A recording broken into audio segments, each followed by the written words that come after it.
Perfect. Afternoon and welcome to everyone to the penultimate EFPC 2024 webinar series.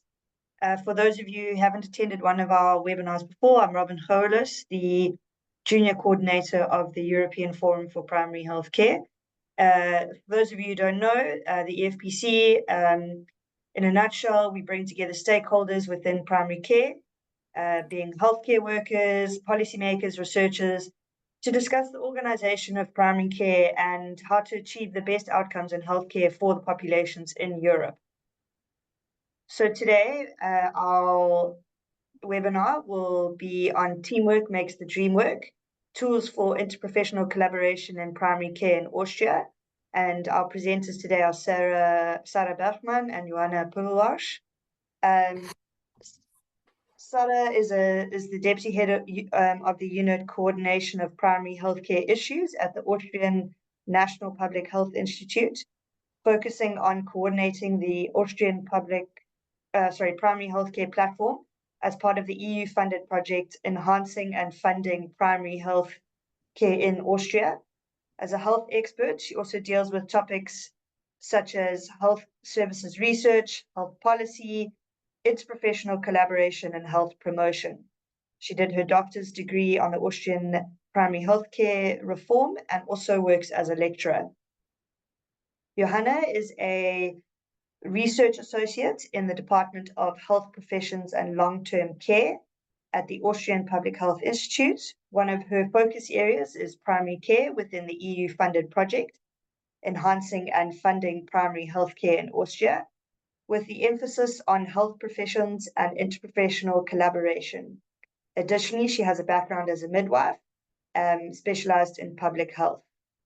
So today's webinar will focus and discuss the interprofessional collaboration in Austrian primary care, highlighting resources developed to support multi-professional primary healthcare units, following Austria's shift from solo GP practices to team-based care. The session will showcase these tools and examine their potential impact on advancing effective interprofessional care in primary care settings. So before I hand over to our lovely speakers for today, I just would like to let you know that after this webinar, the recording will be shared in the coming week. But in the coming days, I will also be sharing a link to a feedback survey for the webinar, as well as the confirmation of participation certificates. So that will follow in the next few days. But without further ado, I'd like to hand over to Sarah and Johanna. Thank you very much, Robin, for the nice introduction. Welcome, everybody. We're very happy that so many people found time to spend the midday with us on interprofessional collaboration. I just want to mention that our project, as Robin already mentioned, is funded by the European Union, and it's called Enhancing Primary Healthcare in Austria. And so also this webinar is partly funded by the EU. Yeah, and I want to hand over. Yeah, thank you, Sarah, and thank you, Robin, for the introductions. And my name is Johanna. I'm also very pleased to welcome you from Austria today. And I would say, to break the ice in the beginning, we would like to start with a Slido.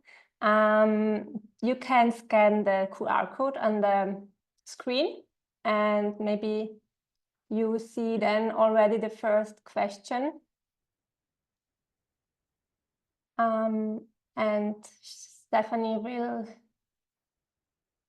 share the screen with you with the right Slido.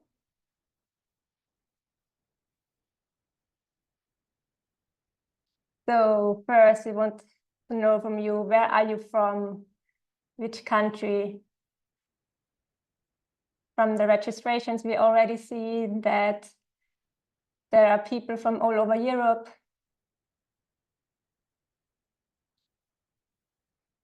Oh, okay. Austria, Belgium. Even across European boundaries until the United States. Wow.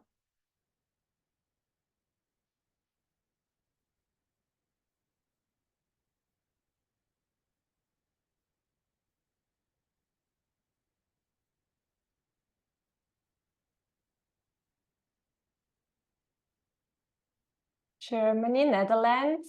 Okay, I think most people are from Austria, their home play. 2 more participants are typing. Oh, wow, Barbados. Welcome. Okay, maybe let's go on to the next question. We would also like to know what is your profession, since we are talking about teamwork with different professional backgrounds. Let us know what's your profession.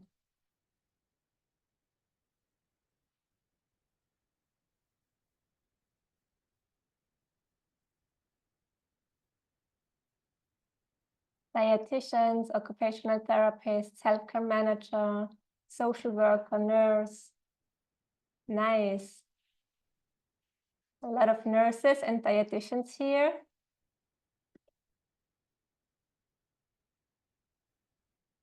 Ah, okay, the occupational therapists getting more. Also a nurse from Vorarlberg. Researchers.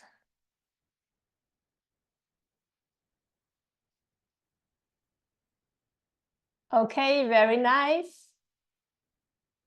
Let's move on to the next slide. I think we get a good feeling now which persons are here with us in this session. So in which area do you work? Do you work in primary care? Do you work in research, in teaching? Do you come direct from the practice? Primary care, primary health care, teaching. So I think the one in the middle is getting bigger. Bigger and bigger, perfect.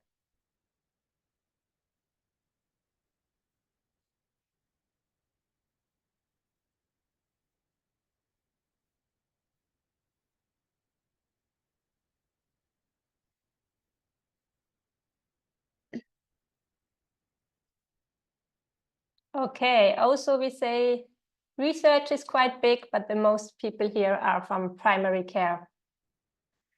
Okay, then the last question before we start into the presentation is, what do you need to work well in a team? So what's your first association with kind of elements you need to work? Yes, good communication, perfect. Communication structures, meetings. Commitment, yes. Good communication, yeah, definitely a key element. We will come to that in the presentation. Eat together, yes. Having a good time together, celebrations. And the shared mission. Okay, here are professionals under us, we see that. Mutual respect, perfectly.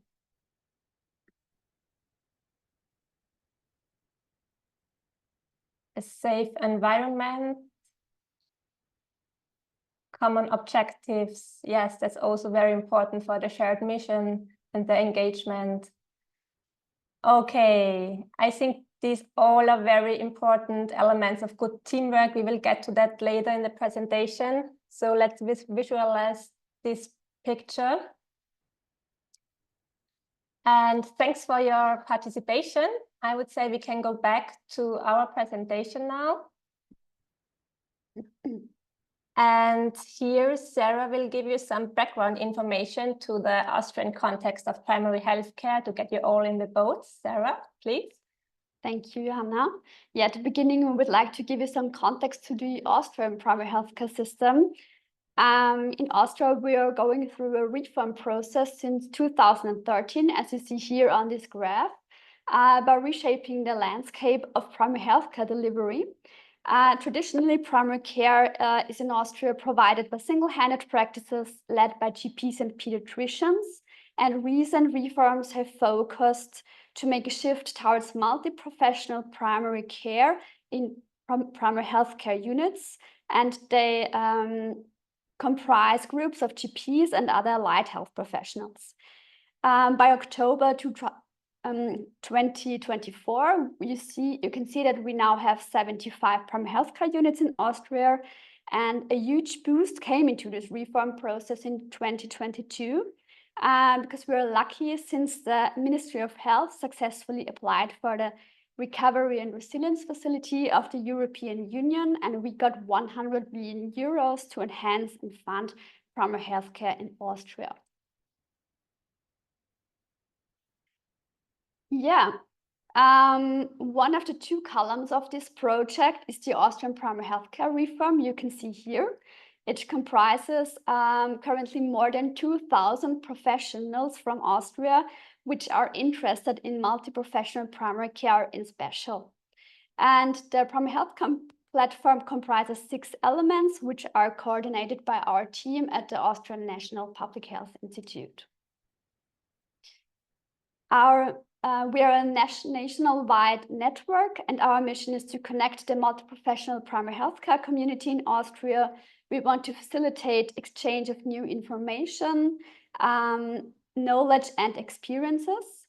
Our participation is in our identities, so we regularly ask our members about their needs, wishes and ideas, and we go to work of change during this reform process together. This includes interprofessional collaboration in particular, since IPC is one of the main changes which came by the innovative organization of multi-professional primary healthcare units. Yeah, I'd like to hand over. Okay, so now we would step into some theoretical background, because we would like to illustrate how we understand interprofessional collaboration and what literature tells us about it. So the World Health Organization defines IPC, the shorter form of interprofessional collaboration.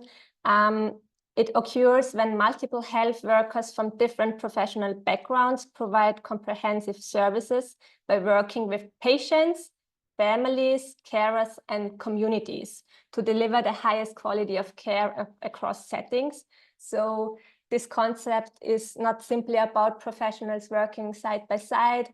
It requires more a paradigm shift into also involve their families, carers, and communities. And I also like very much the next part, like IPC means to create a shared understanding that none had previously possessed or could have come to on their own. So there is very much potential in this shared understanding. When there are coming different expertises together, then there is the possibility to create something new. And this is something very special about this definition. And also, you can go further, thanks.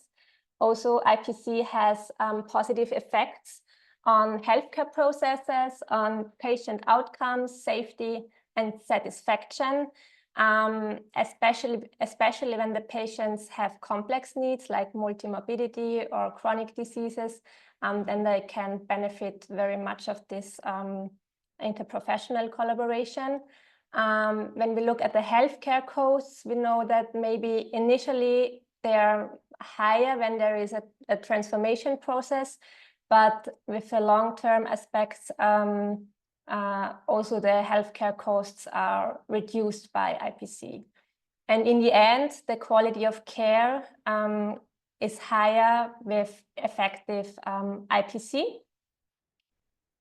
And then I would like to present you a study from Switzerland. They found 3 forms of collaboration, and they say that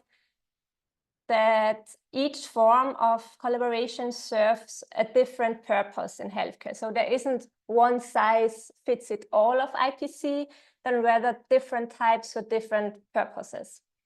And you can see on the left the coordinative collaboration. It's also called the program one. Here it's this form involves clearly defined roles, and professional work really through established routines. So everything is about routine. You can imagine it as a well-oiled machine which function really routine-like. And for example, you can imagine a surgical procedure, for example, or when there is an emergency and the team members' actions have to be very well coordinated and precisely timed. In the middle, you see the project-like collaboration. It's also like a knot because it's like a specialist in the middle. And this type is often temporary. It focuses on specific healthcare challenges that require a more coordinated effort across the different professional groups.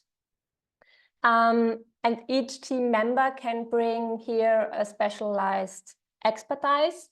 For example, this also occurs very often in primary care, where you have a doctor who works together with a nurse and maybe a dietitian or occupational therapist, and they together create a new patient plan, for example, a multimorbid person.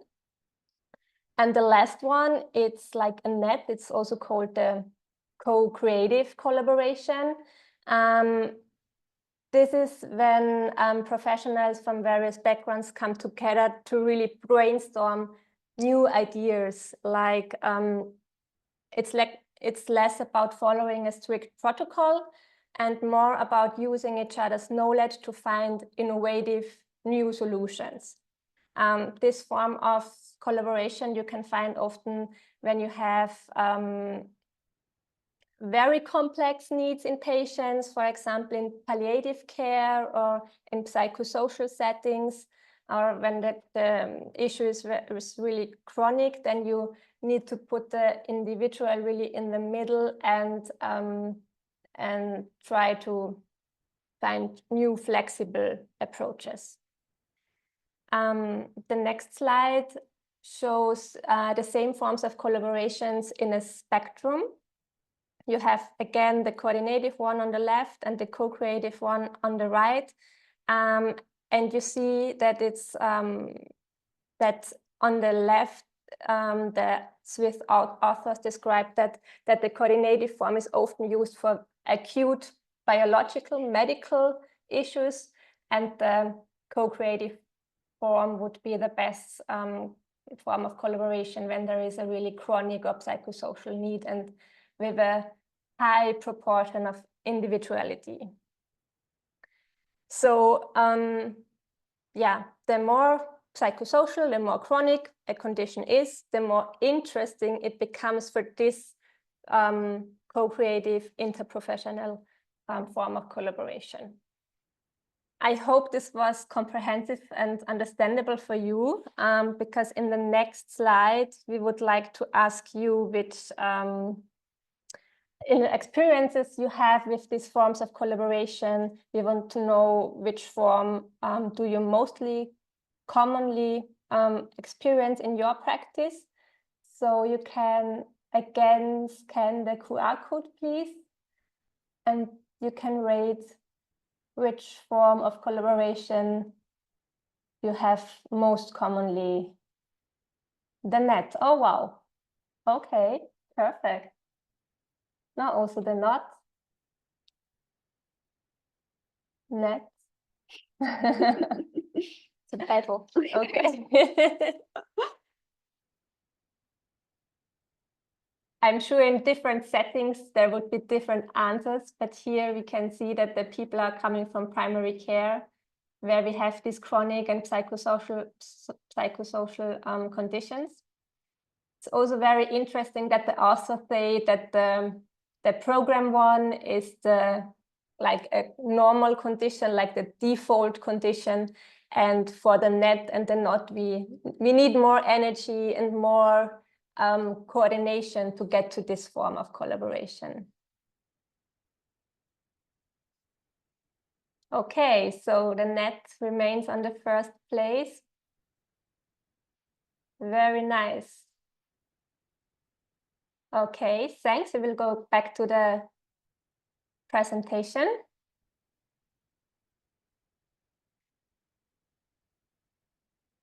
This is another concept from Canada. These authors say that it starts with a strong foundation to have good teamwork. And here I find a lot of associations you gave me in the beginning. It's respect, it's trust, it's communication, and shared values, vision, and mission. Yeah, I think these days it's much more than putting just together a group of skilled professionals. It requires all these elements. Let's go on to the next slide. On this foundation, they put 3 pillars of teamwork in primary healthcare. We have leadership, team building, and scope of practice. For leadership, they say it's more than management. It's much about inspiration, facilitating change, and resolving conflicts. Like leaders have to have a dedicated open door philosophy and have to actively promote this collaborative culture. And the second pillar is the team building. This means that both formal and also informal team building, like the eating together and the celebrations, these activities help strengthen the relationships within the team. This can range from the structured meetings to the social gatherings. And in the end, this has also has benefits for the patients and for the job satisfaction when there is an environment of trust and respect. The last pillar says is the scope of practice, also very important. They say that the recognizing and the utilizing of each member's full scope of practice can enhance the team's efficiency and effectiveness, and also it allows the professional that they contribute their best and all the skills they have. And this is also very important for the job satisfaction.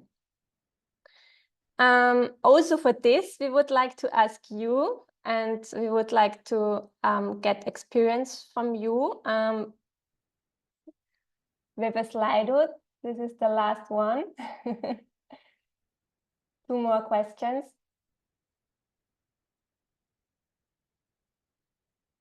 In your experiences, which of the 3 pillars of teamwork is most important? The team building, also the leadership?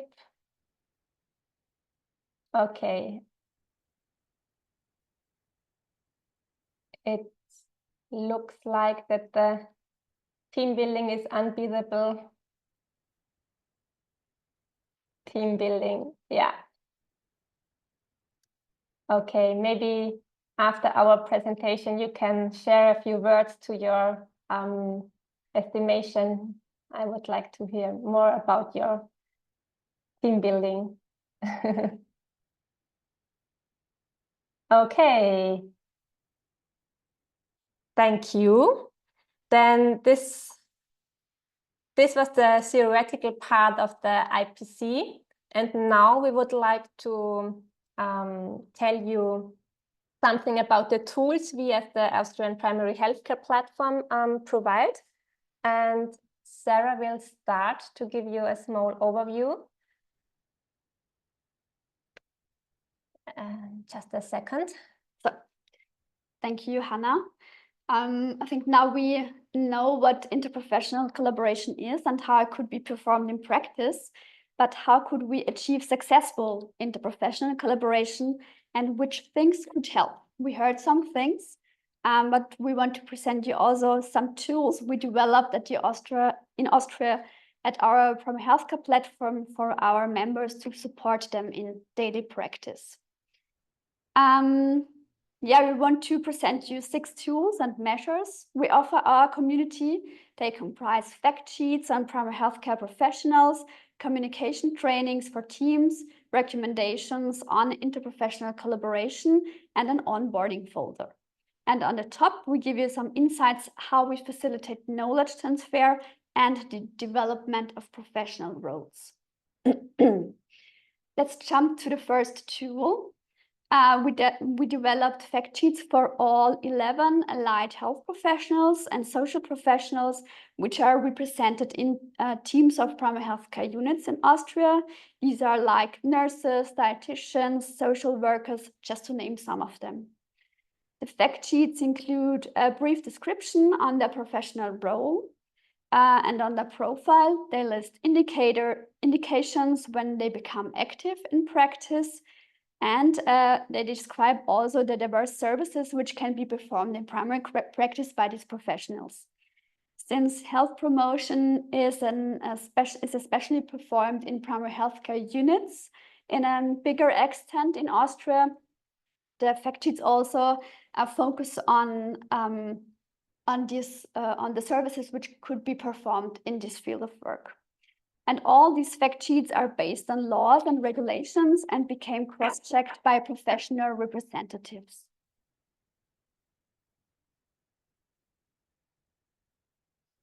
The fact sheets can be used as a guidance for founders of new primary healthcare units, as well as existing teams to reflect their scope of practice, but also to attract professionals to work in the primary healthcare units as a new work setting. Yeah, let's jump to the second tool.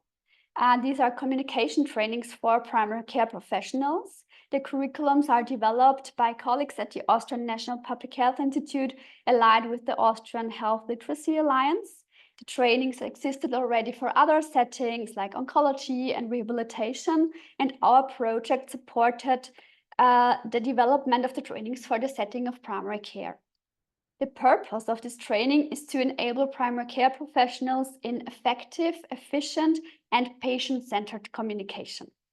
The concept is very practice-oriented, since the participants should bring their own examples from their daily practice, and the sessions are carried out by trained, certified trainers according to the ÖPKK Teach standard, and as well as an actor. And this actor could represent a patient or also a colleague. So the participants rehearse real-life situations in a safe environment and get direct feedback on their communication and behavior. It starts with 2 basic modules, and after that the team could select further modules regarding their preferences. These elective modules deal with topics like intercultural issues, intense emotion, talking about sensitive topics, and others. Next year, our colleagues will develop new models on digital communication skills and also team-based communication. Let's jump to knowledge transfer. The Austrian Primary Healthcare Platform encompasses 4 elements to facilitate knowledge transfer. Firstly, we organize webinars on topics like how to moderate interprofessional case meetings. And recently, we busted in a webinar myths and presented the interesting working field of nurses in primary care. We also produce videos on the working field of diverse professionals like dietitians, nurses, and this year we do it on social workers which are represented in teams of primary healthcare units to increase their awareness for their scope of practice. Secondly, we organize networking events on topics like interprofessional collaboration in particular, but also on chronic care and health promotion, all topics where interprofessional collaboration is really essential. And we invite our community to yearly membership meetings, including workshops and trainings. Thirdly, our website includes diverse specialist information on team-based care. You can find there the definition for the diverse words with the prefixes interprofessional, intraprofessional, multiprofessional, and transprofessional collaboration. And we offer our tools as downloads and link to relevant sources like legal basis for registered health professions in Austria. We also list relevant trainings, and our members could also find and post themselves jobs and internships in the primary care setting. Fourthly, we regularly inform our members about current news, like probably there's an amendment of professional laws, but also on new tools and on events coming up. And we do that in our newsletter and on our social media channels. Thanks. Okay, I have 3 more tools for you. And first, I want to tell you about the intra-professional networking groups. Like you see it in the name, it's within a professional group. As part of the launching of the primary care platform, we conducted workshops to understand what the community expects from this resource. And a key request was the networking. So we would like to meet this need, and we designed the platform to offer a dedicated space for different professional groups to connect and support each other.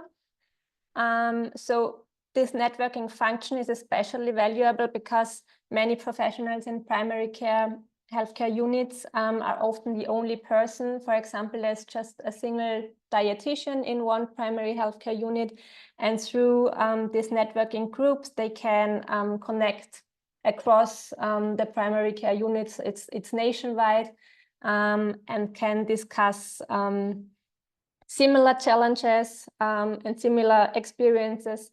And we think, and that's also what we experiences from our talking to the community, that they can define their role in this quite new setting in Austria and share their experiences. Yeah, and they often also use it as for sharing some documents or tools or future events they're interested. And yeah, there they have like a restricted area just for the team members. The next slide shows our recommendation for IPC. Last year, we released a set of recommendations based on literature review and also workshops and interviews with practitioners. You can scan the QR code for the English version. Yeah, I think I won't go through it step by step, but in summary, it contains the key elements like strengthening the leadership skills or enhancing team communication and collaboration, and the continuous role development and clarification is a very important aspect, as we already learned. In the next slide, you see how it's structured. There is always one core recommendation, then it's a small description, and in the box you see the tips from the professionals. This is because it would our intention was to develop it with a very practical focus for the community, and so we gathered just the experiences from the professionals, what they would recommend for the practice use. In this case, it's when there is about the positive attitude and the egalitarian relationships. They recommend that this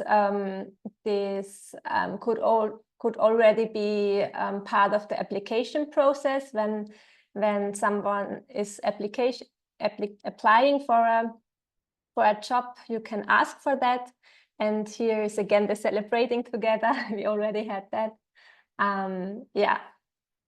So the next slide is a small teaser, because we at the moment we are developing based on these recommendations an IPC checklist for self-assessment. So this should work interactive, where you can assess your teamwork. Maybe you have areas for improvement or areas where you're working really good together. And at the moment, we are in the validation process with the health professionals. Yes, and the last one is the onboarding folder we already talked about. This is another document you can find at the platform. And this is to ensure that new team members can integrate smoothly into a new team, and it gives support if team leaders want to integrate like a structured onboarding or a mentoring process. And it also contains a lot of examples of feedback forms or evaluation forms, and gives support for the matching process, for example. Yeah, so the next slide shows an example of the onboarding folder of a document. Unfortunately, it's in German, but I think you get an idea of such a process with the start and the matching and the goal. Yeah, so this was the last slide. Let's briefly recap. We had now, we know interprofessional collaboration is crucial for enhancing patient care and improving healthcare efficiently. We've discussed here essential tools from the Austrian primary healthcare platform, and I hope you find these tools also insightful for you. And I'm very looking forward to the discussing and your experiences. Thank you for listening. Thank you.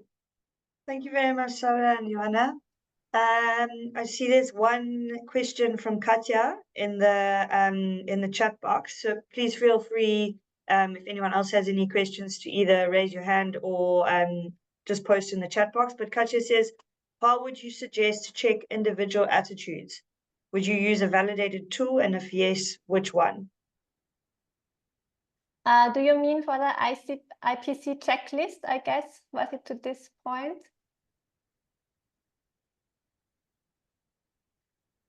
Or the application process, maybe? Yeah, I said yes to your first question. Okay, so for the IPC checklist, based on the recommendations, for this we did a literature review and found some validated tools. There are existing validated tools for the assessment of IPC, and we designed it for our setting and for the Austrian setting. And as I said, now we're in the validation process. And for the application process, it's just a question. It's just a question: do you feel as a team player, or what do you think about team work, and is it important to you? Like, it's just to check the attitude by a question, I guess. Yeah, and I think you can also ask about how do you prefer to work in a team? What is essential for you? So what would you recommend, or what would you wish for? What would you like to find in a multi-professional team? So I think also you can check the attitude by just asking some questions about that. Great, thank you. Anyone else with some questions for Sarah or Johanna?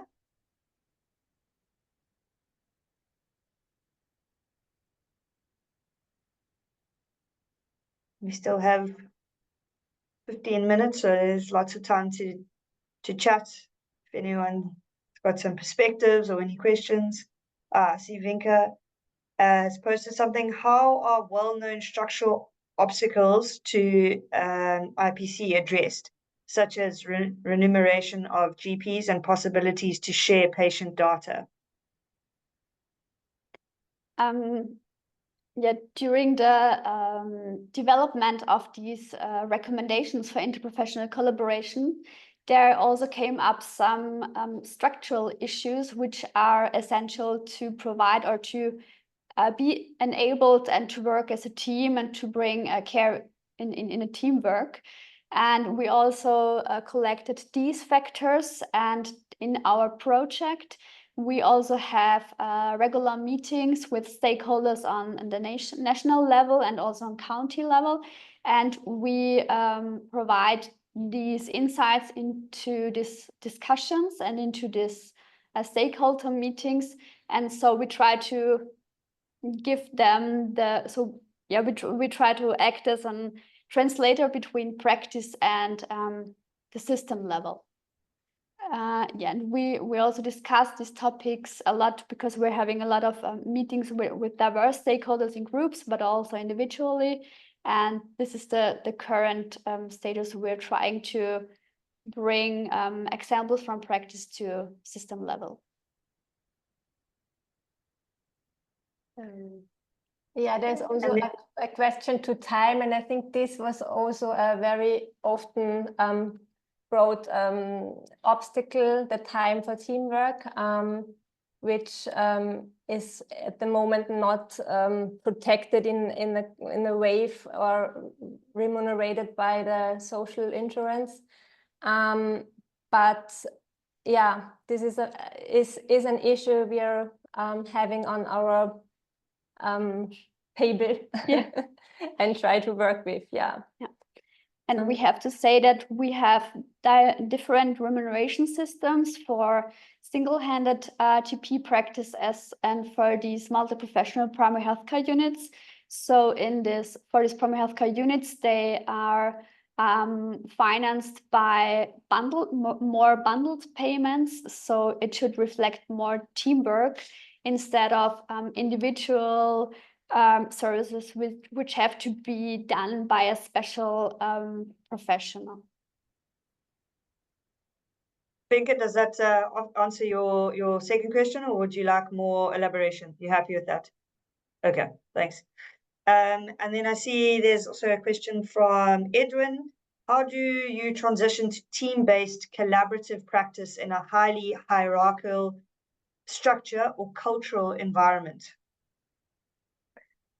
Yeah, so I think in the beginning there's always the willingness to do this transformation, and in the Austrian context there are a lot of primary healthcare units with really heterogeneous cultures, I would say, and the other ones who are really have this culture from the beginning on, and I think that's also has a lot to do with leadership and this mission I was talking about, and I think these are the critical elements.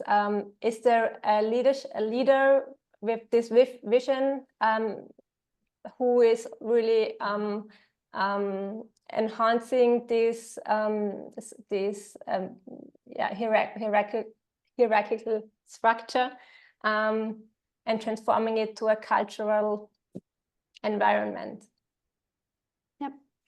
And probably you saw at the beginning at the graph I showed you in 2013. So our reform process began more than 10 years ago. And at the beginning, some primary healthcare units became established, but in the last 2 to 3 to 5 years, it became a boost. Let's say it like that. So I think it's also that you need early adopters, and when we give them a floor to present their good practices and also to present how well they're performing, and the people working in there have a huge satisfaction because they feel comfortable and they feel heard.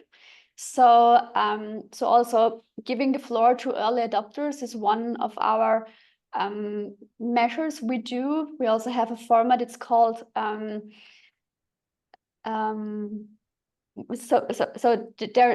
also have a format where we go into the primary healthcare units and then we walk through the units and do this with a video stream, and after that the people which are participating in the meeting could ask questions directly to the teams. So this is one measurement we're trying to do.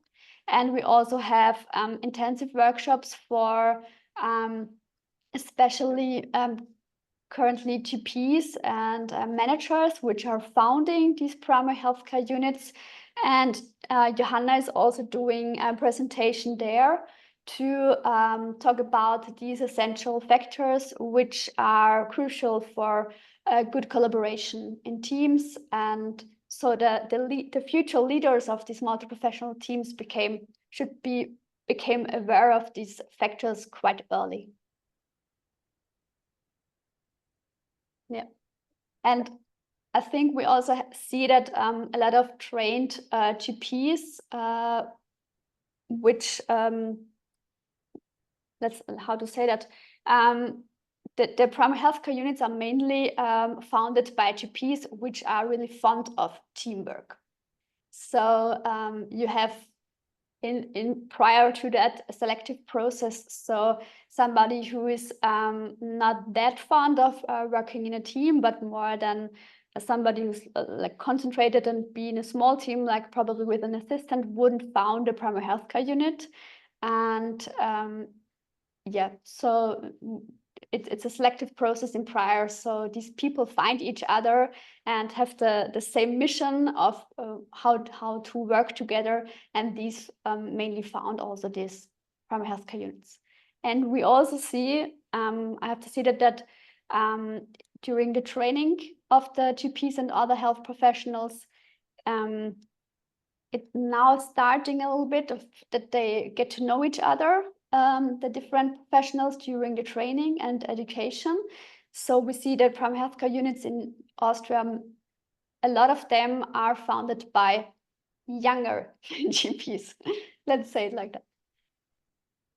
And we also see this spirit Yeah. in the community, that there is like the spirit of new beginnings, and we want to make it different. So yeah. And there is also an Austrian primary healthcare conference where these people which are like-minded come together, and everybody gets out with a, wow, I want to do that. And I'm really, yeah, they're really inspired. So. Okay. And then another question from Pamela. How is prevention and health promotion implemented in the Austrian system? Any tools to work with all types of professionals? Yeah, I can say something to that. So we have health promotion and prevention is mainly provided in primary healthcare units because it's part of their services they have to provide. So there are rules and regulations which include these services, but not for GPs in single-handed practices, and also not for the pediatricians. So yeah, and we also have some tools. A colleague of us has focused on health promotion and prevention, and also on health literacy. And there are some tools about diverse measures which could be provided in practice on health promotion. And we also do some our webinars about health promotion topics, and also our networking events. One of them especially deals with health promotion. Yes, I have nothing to add. Yeah, there are a few more. Okay. Yeah, next one is quite long. From Sven. In our EU Federation, teaches the management to see themselves as civilization builders, and they want to align as much as with this civilization builders of the DJ Sante and other 6,800 representatives.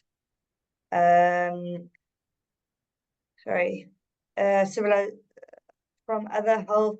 Oh God, sorry, this chat is going a bit wild. From other health federations, is it sufficiently clear to you how the DJ Sante sees its strategy on building that EU health union? Our members need to explain better how the civilization building and building out a DJ Sante is working. Is that clear? It's absolutely not easy in an EU federation to align all these national top managers. Some are incredibly critical, if not hostile, to the EU level. Add to that, they have strong positions, a real challenge to overcome this. I don't know if you have anything to say for that. Ooh, that's a complex question. I know. Don't know if Sven, you want to elaborate any more on what you. Yeah. Yeah, can I? Yeah. Yeah, hi. Thank you for the presentation. Really, really great to see how you are really into this human resources and so forth, supporting your primary care workers. So we also have in Austria, I represent the European Federation of the 1,400 medical revalidation spas, and we also have a lot of medical revalidation spas in Austria. I also think that they help a lot with health literacy. That's also my follow-up question, actually, because patients typically stay 2-3 weeks in our medical revalidation spa. So there is a lot of time in health education. I don't know if you will link up with those, but so that's the second question. My first question is really, I mean, we are all helping to build this new reinforced health union, right? With the renewed and reinforced Director General of Sante, right? But it's absolutely not always easy and clear to our members how the Director General of Sante, how they see what is their strategy, and how are they building this this new EU health union? Is it just throwing hundreds of millions of euros in every EU health call, and then just the health society has to just try to go in and make consortia, and we'll see where it ends? Because that's how at times it comes across, and we also need a much more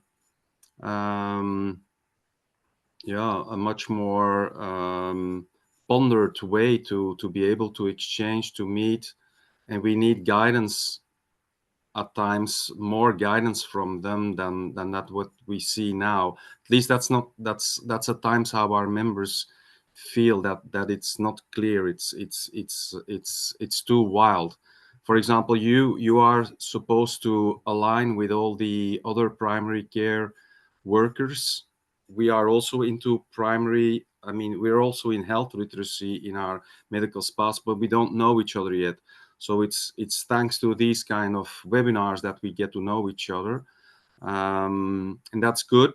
But do you have some other and more support from that Director General of Health to help facilitate this? Yeah, I can't call it any else than civilization building, and bringing that health union that we have at the level now to the next level. That's what I call civilization building. How to describe? I think we at the Austrian National Public Health Institute, we have a lot of EU projects which are performed here, or where we are partners, and surely we try to, or we do connect with each other and also to exchange. So we also have some formats within our institute to exchange about the different EU projects which are performed at our institute. And yeah, we all try to be really good in networks on the European Union, and also in internationally, like the EFPC and other networks. I think the DG Santé is probably more directly in contact with our funder, let's say it like that, or yeah, with the Ministry of Health. And because we are, for this project, we are the Ministry of Health is our direct partner, and surely we also connected with DG Santé, and we also have the European the EFPC conference next year in Austria, and we're also happy and invited the European Commission to these types of conferences and events. But yeah, I'm not sure if I got the point of your question directly, but yeah. And there's just 2 more questions. We've got 3 more minutes left that I think are quite relevant. So the first coming from Vinka, are you monitoring the development of IPC in Austria by research? Not directly the IPC, because we are not, we see us more than a platform who offers like these tools, but not the research institution. But at the moment, there is an ongoing evaluation process, which evaluates the platform and also the content of the platform, but that's not directly linked to the IPC topics. Yeah. We're in contact with a lot of universities in Austria, and also the universities for applied sciences, and to also talk with professors and other researchers. So we are quite good connected, but we're not monitoring it in detail. But we're offering also our website to post, probably if people are searching for participants for research projects, probably for focus groups or other formats. So also these things have a place at our platform. And we're observing that the IPC topic is on the rise also in Austria, because until now there is really a lack of research in IPC in Austria, but at the moment there is a small rise and interest seen in this topic. Right. So maybe and then there's another question about a multidisciplinary meeting. I'm not sure who's asked it, because the name is just iPhone2. I don't know if you want to just elaborate more about your question. Was it the question to the multidisciplinary meeting? Sorry. Yeah. For that example, we in general we have a video, for example, for the case discussions and multi-professional meetings, but I don't know an exact example of a meeting, or I'm not sure if I get the question right. Maybe you. That's why I was asking if they maybe want to elaborate a little bit further about what they want from that question. Yeah. Maybe you can specify the question more. As in project-based. We had one webinar, as I mentioned, about multi-professional case meetings. So we tried to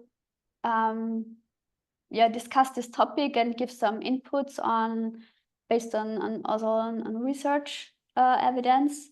And I think that this topic is often mentioned in the intra-professional networking groups. So we are not part of this, because we want the professionals themselves to give them space and to discuss things they are currently relevant to them. But we could imagine that this could be mentioned there. And we already had a workshop to the moderation of team meetings, and this is also a small part in the recommendations for IPC, where you can find tips for team meetings, to hold them regularly and to give them high relevance and so on. Thank you, Jan, for your question. We hope we answered it well. So yeah, we've reached our hour mark. So I think if there's not any more burning questions, if you do have any other questions, please feel free to reach out via email. And I'll be sure to pass it on and get the answers that you need. Thank you very much for joining us today. Thank you very much, Sara and Johanna, for your hard work and your fantastic presentation. And thank you for making it interactive. And really, once again, thank you everyone for joining us and for supporting the EFPC. Please be on the lookout for any on our website we have one more webinar this year, which will be hosted by the Young EFPC, a branch of the EFPC, which will be very exciting and a nice conclusion to our series. That will be on the 12th of December. But please look on our website for more information. All right, thank you very much, everyone. Thank you so much.